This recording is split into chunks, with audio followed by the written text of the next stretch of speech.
Muy buenas, nosotros somos el equipo uno de la carrera de Ingeniería Industrial y Manufactura en la materia de termodinámica. Nuestro equipo está conformado por Ancona Aguilar Santiago, Mandujano Ávila Kevin, Márquez Mendoza Rodrigo Axel y Sánchez Flores Gabriela Monserrat. Y el tema que vamos a presentar es la máquina térmica de Carnot, la bomba de calor y el refrigerador de Carnot. Y aquí tendríamos nuestro índice y estos temas vamos a irlos desarrollando durante el desarrollo de esta presentación. Vamos a ver quién era Carnot, la máquina de Carnot, vamos a ver el ciclo sobre el cual funcionaba la máquina de Carnot, el ciclo de Carnot invertido y todos los dispositivos que funcionan en base a estos principios. Para empezar, ¿quién era Carnot? Nicolas Leonard Sadi Carnot, quien nació en París, Francia, el 1 de junio de 1796 y murió el 24 de agosto de 1832. Normalmente llamado Sadi Carnot, fue un ingeniero francés y físico, pionero en el estudio de la termodinámica. Se le reconoce hoy como el fundador o padre de la termodinámica. La máquina de Carnot es una máquina que Carnot pensaría, y en esta máquina es una máquina ideal, la cual es capaz de transformar el 100% de la energía calorífica que se les introducida en energía mecánica. Utiliza el principio de un principio físico en el cual el calor se mueve de donde hay más a donde hay menos, y en este proceso es posible generar movimiento. Entonces, dentro de esta máquina hay un gas en el cual se ejerce un proceso cíclico de expansión y compresión entre dos temperaturas. Este ciclo termodinámico se denomina como el ciclo de Carnot. Para poder entender el ciclo de Carnot, primero es necesario ver el concepto de proceso reversible. Entonces, un proceso reversible es un proceso el cual es totalmente reversible, ya que ocurre tan lentamente y siempre está en equilibrio. Entonces, en cualquier punto es posible revertir el proceso, eh, simplemente por sí solo es capaz de revertirse, ya que no pierde en ningún momento energía. Entonces, siempre será posible volver desde donde partimos con la misma cantidad de energía. Imagínense un cubo de hielo. Este cubo de hielo le aplicamos una fuente de calor. La fuente de calor logra que el cubo de hielo alcance una temperatura de 0 centígrados, pero la temperatura del hielo nunca sube, ni la del agua. Toda esa energía, la cual le está transmitiendo la fuente, se utiliza para convertir el hielo de estado sólido a un estado líquido. Entonces, en el momento en el que apagamos la fuente, como este proceso ocurre de manera tan lenta y siempre está en equilibrio, el agua simplemente va a volver a revertirse y a ser hielo. Y básicamente ese sería el concepto de proceso reversible sobre el cual trabaja el ciclo de Carnot y la máquina de Carnot.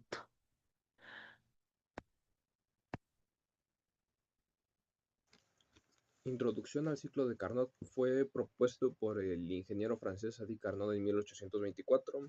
Tenemos que es un modelo termodinámico ideal y tiene el límite de eficiencia de los motores térmicos. Para entender un poco algunos conceptos, nos habla de que tiene la reversibilidad perfecta, es decir, que no hay pérdidas por fricción o por conducción. Y aquí hay que hacer una diferencia entre lo que es reversibilidad e irreversibilidad. Eh, para un proceso reversible quiere decir que puede convertir energía en ambos flujos y es el más eficiente y por lo tanto el que no existe en las máquinas reales, mientras que el irreversible es donde se convierte energía en un solo sentido y es el que se encuentra en todas las máquinas que están en la realidad y por lo tanto pues es el modelo práctico. Tenemos aquí lo que es el ciclo de Carnot explicado.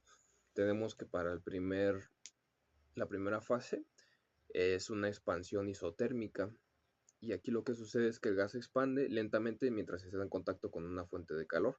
Aquí lo que pasa es que se absorbe calor y se realiza un trabajo. Después tenemos la expansión adiabática.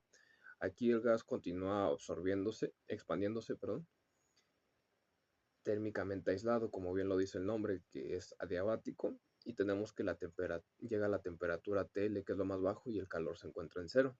Y para el proceso 3, que es el primer proceso de compresión, que es la compresión isotérmica, es decir, constante a una temperatura, que en este caso es la temperatura L, aquí tenemos que está en contacto con una fuente fría y por lo tanto se libera calor. Tenemos el último proceso, que es la compresión adiabática, como bien lo dice el nombre, tanto para este proceso como el de la expansión adiabática se encuentran aislados térmicamente y la temperatura pues sube hasta TH sin transferencia de calor y tenemos que se invierte el trabajo en el gas.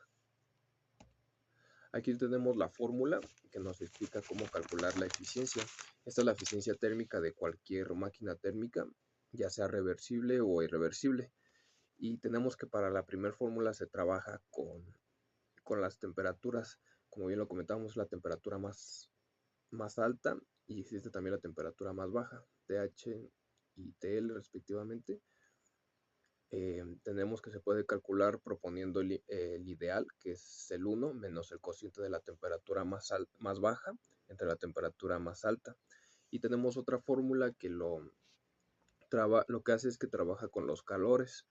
Aquí vemos que es la eficiencia térmica, igual, nuevamente propuesto el 1 como el modelo ideal, menos el cociente de QL entre QH. Y QL lo que es el calor rechazado hacia un depósito de temperatura baja, TL, sobre QH, que es el calor transferido hacia la máquina térmica desde un depósito a temperatura alta, TH. Y aquí tenemos un ejemplo de lo que es el análisis térmico de una máquina térmica de Carnot. Como podemos ver el diagrama, tenemos un depósito de temperatura alta de TH a 652 grados centígrados y vemos que proporciona un calor de 500 kilojulios. Observamos la máquina de Carnot. Vemos que también sale hacia un depósito de baja temperatura a 30 grados centígrados. Aquí el problema nos dice, una máquina térmica de Carnot recibe 500 kilojulios de calor por ciclo desde una fuente a alta temperatura a 652 grados centígrados y rechazada calor hacia un sumidero de baja temperatura a 30 grados. Lo que nos pide el problema es determinar la eficiencia térmica de esta máquina de Carnot y la cantidad de calor rechazado. Aquí tenemos la fórmula que anteriormente comenté en la diapositiva anterior. Como vemos, aquí va a trabajar con la fórmula que usa las temperaturas, el cociente de la temperatura baja entre la temperatura alta. Aquí algo importante es que trabajan con temperatura Kelvin, que es una escala absoluta. Simplemente tomamos esos 30 grados del depósito de baja temperatura, que es la temperatura baja, y pues se le hace la respectiva suma de los 273 para hacer la conversión de Celsius a Kelvin entre los 652 que es TH, de igual manera con la suma de 273 y nos da 0.672. Lo que el problema nos quiere decir es que esta máquina térmica convierte en trabajo el 67.2% del calor que recibe.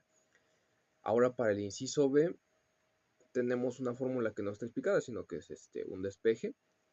Y para el inciso B tenemos que la cantidad QL que rechaza esta máquina térmica se determina a través de esta relación. Lo que hacen es que toman el cociente de la temperatura baja entre la temperatura alta y de igual manera trabajan con la conversión térmica, como ya lo expliqué, la conversión de temperatura de Celsius a Kelvin, los 30 grados que es la temperatura baja, más 273, entre los 652 que es la temperatura TH más alta, más 273, y lo multiplican simplemente por el calor que entra. Y esto nos da que el calor rechazado son 164 kilojulios.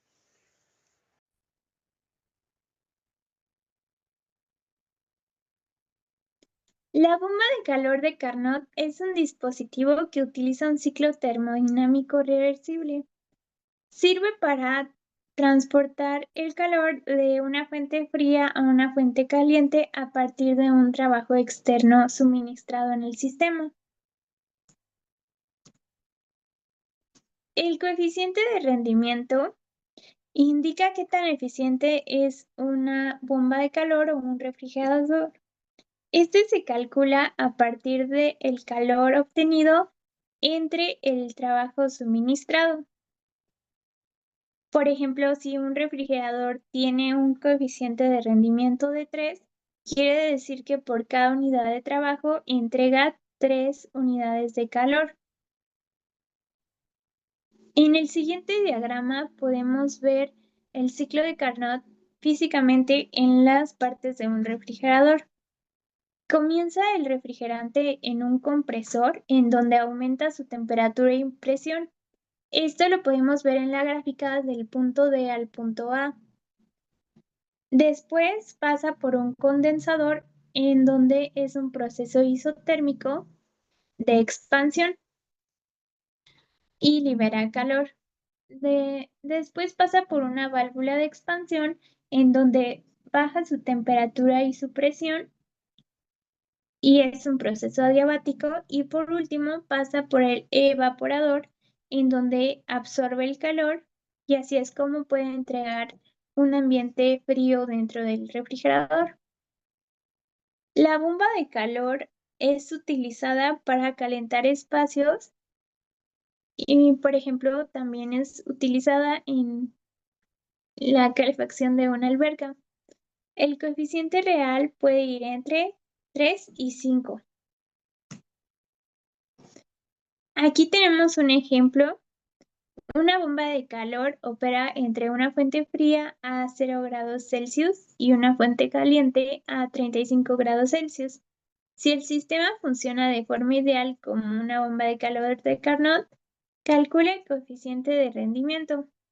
Lo primero que tenemos que hacer aquí es convertir las temperaturas a escala Kelvin. Para esto, de los grados Celsius que tengamos, sumamos 273. En este caso, 0 grados Celsius serían 273 Kelvin. Y para 35 grados Celsius son 308 Kelvin. Hacemos la diferencia para saber la temperatura a partir del trabajo realizado y restando obtenemos 35 Kelvin.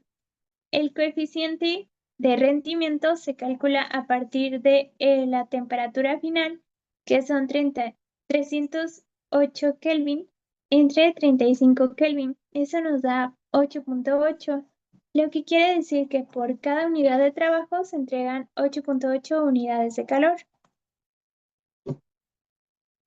Y como conclusión, las máquinas que utilizan el ciclo de Gantt son muy eficientes y los beneficios se deben a los cambios de temperatura que realiza el sistema reversible.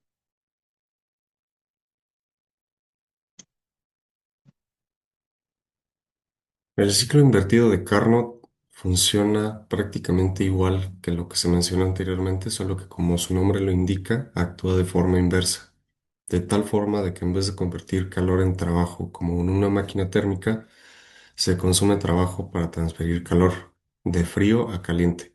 Y bueno, hay cuatro procesos que son críticos para comprender este proceso.